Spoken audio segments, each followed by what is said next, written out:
Hello everyone, welcome to rainbow taste. నేను మీ కళ్యాణి. ఈరోజు మన రెసిపీ వచ్చేసి టమాటో పప్పు అండి. ఈజీగా టేస్టీగా ఎలా చేసుకోవాలో చూద్దాం, వచ్చేయండి. దీనికోసం నేను కందిపప్పుని ఒక గంట ముందు నానబెట్టుకున్నానండి. నేను ఎర్ర కందిపప్పు తీసుకున్నాను.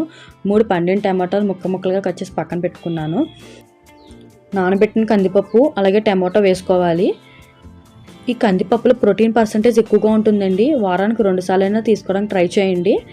ఇప్పుడు అలాగే దీంట్లో ఒక చిన్న ఉల్లిపాయ ముక్కలుగా కట్ చేసి వేసుకోవాలి. అలాగే చిన్న చింతపండు, 2 పచ్చిమిరపకాయలు చీలిక చేసి వేసుకున్నాను.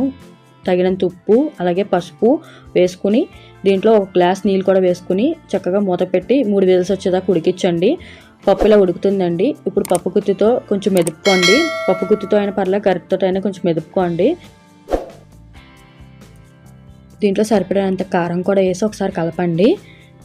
మీరు ఫస్ట్ టైం కనుక నా ఛానల్ చూసినట్లయితే నా ఛానల్ సబ్స్క్రైబ్ చేయండి, షేర్ చేయండి, లైక్ చేయండి. పక్కన ఉన్న బెల్ ఐకాన్ని క్లిక్ చేయండి. ఇప్పుడు పోపు పెట్టుకోవాలి. దానికోసం ఆయిల్ వేసుకున్నాను. మినపప్పు, జీలకర్ర, ఆవాలు, వెల్లుల్లిపాయలు, ఎండుమిరపకాయ అలాగే కరివేపాకు కూడా వేసి బాగా వేగనివ్వాలండి. ఈ దోరగా వేగిన పోపుని తీసుకొచ్చి ఉడికించుకున్న పప్పులో వేసుకోవాలి. చూస్తున్నారు కదా, అలా వేసుకోవాలి.